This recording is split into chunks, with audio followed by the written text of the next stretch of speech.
So one thing we did to be able to live in, upper middle class neighborhood, I guess you would call it like this.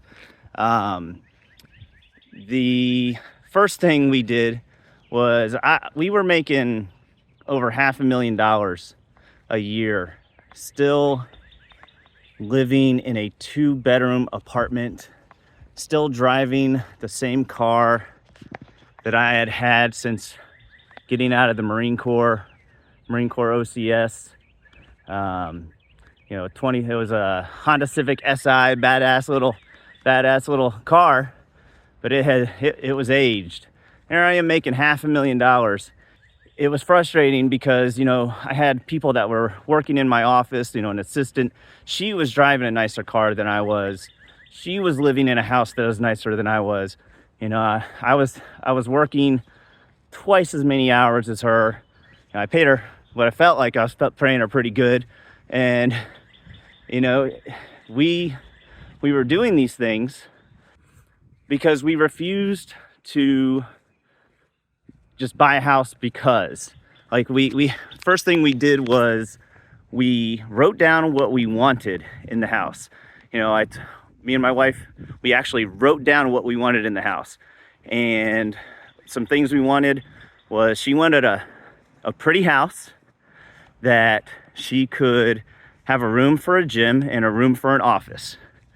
And I wanted enough land that had high-speed internet because I'm a big gamer, so I need that internet. But it had to be in the country with enough land to where when we had people over, we could play music at 2 a.m. and not piss off the neighbors. I got a badass surround sound, home theater thing. I wanted to be able to watch TV and not have to worry about pissing off the neighbors. I needed a room for a man cave. We wrote down all these things of what we wanted.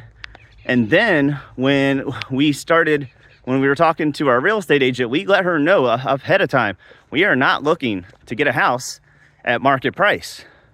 And if she wasn't willing to be patient with us, because we were going to make some offers that most people weren't going to accept, we were either waiting for the market to drop, or we needed somebody who was extremely motivated that had what we wanted.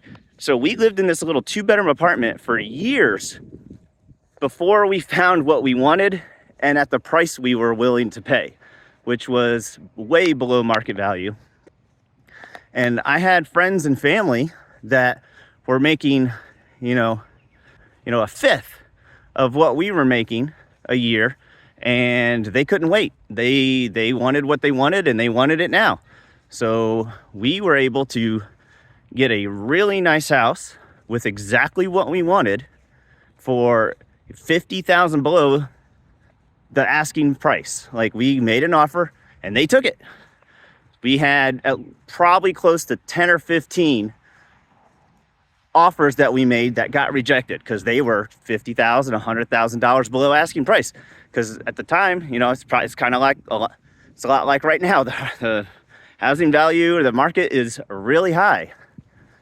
And if I were in the housing market right now, if I were looking for a house, I would not be willing to pay the asking price. So we stayed in our little 2-bedroom apartment and just dealt with it until we found not just what we wanted, but at the price that we wanted. Hope that helps, y'all. Keep moving forward. See you on the next one.